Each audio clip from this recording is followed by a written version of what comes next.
అందరికీ నమస్కారం. నోట్లో వేసుకుంటే కరిగిపోయే ఈ బాదుషా రుచి చూశాక మీరే అంటారు, అరే వా ఏం రుచిరా బాబు అని. తప్పకుండా అయితే ట్రై చేస్తారు. ప్రాసెస్ ఏంటో చూసేద్దాం రండి. 2 కప్పులు మైదా పిండి అయితే తీసుకోండి. కావాలంటే గోధుమ పిండితో అయినా తీసుకోవచ్చు, మీకు ఏదైనా మీ ఇష్టం అండి. తర్వాత ఒక హాఫ్ టీ స్పూన్ అయితే వంట సోడా తీసుకోండి. వంట సోడా తీసుకొని తర్వాత ఒక టేబుల్ స్పూన్ నెయ్యి అయితే తీసుకొని అన్నిటినీ బాగా మిక్స్ చేసేసుకోండి. బాగా ఎంత మిక్స్ చేస్తే అంత మంచి స్ట్రక్చర్ వచ్చిద్దండి. బాదుషా అయితే బాగా రఫ్ చేసుకుంటూ అంతా పిండినంతటిని బాగా కలపండి. ఇలా ముద్దలా అయ్యే వరకు కలుపుకోండి పిండినంతటిని. ముద్దలు అయ్యాక తర్వాత కొంచెం దానిలో వాటర్ వేసుకోండి.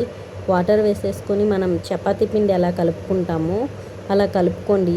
అంటే ఎక్కువ మెత్తగా అయితే కలుపుకోవద్దు, దాన్ని లేయర్స్లా చేసుకుంటూ కలుపుకోండి.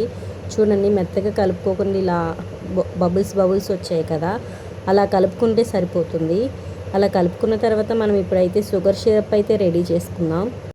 షుగర్ సిరప్ కోసం నేనైతే 1 కప్పు పంచదార, అలాగే 1 కప్పు వాటర్ వేసేసుకున్నాను. వాటర్ వేసేసుకొని బాగా అంటే కొంచెం లైట్గా తీగ పాకంలా వస్తే సరిపోతుంది. దాంట్లో నేను సేఫ్రాన్ కూడా వేసేసుకున్న తర్వాత ఒక యాలుక్కాయ కూడా వేసేసుకొని పాకం పట్టుకొని పక్కన పెట్టుకున్నాను.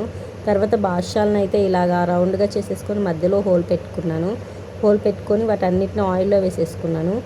ఆయిల్లో వేసేసుకొని అంటే ఫస్ట్ కొంచెం వేడిగా ఉన్నప్పుడే వేసుకోండి, లేకపోతే అదంతా బాగా లోపల ఉడకకుండా ఉంటుంది లైట్గా. అందుకని కొంచెం వేడయ్యాక బాగా మధ్యలో తిప్పుతూ బాగా ఉడకపెట్టుకుంటూ ఉండండి. లేకపోతే అవి ఫ్రైవి సరిగా అవ్వక ఆ టేస్ట్ అనేది అయితే రాదు, పచ్చిగా ఉండి అసలు తినడానికి ఏం బాగోవు. అలాగే మనం వంట సోడా వేసాము కాబట్టి బబ్బులుగా బాగానే వస్తాయి.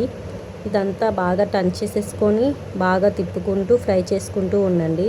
తర్వాత తీసుకొని పాకంలో వేసుకోండి. ఒక హాఫ్ అన్ అవర్ అయితే అలా వదిలేయండి. చూడండి ఎంత బాగున్నాయో బాదుషాలు. వీడియో నచ్చితే లైక్ చేయండి, అలాగే సబ్స్క్రైబ్ చేసుకోండి. సరే మరి ఉంటా, bye. Thank you for watching అండి. మళ్ళీ కలుద్దాం.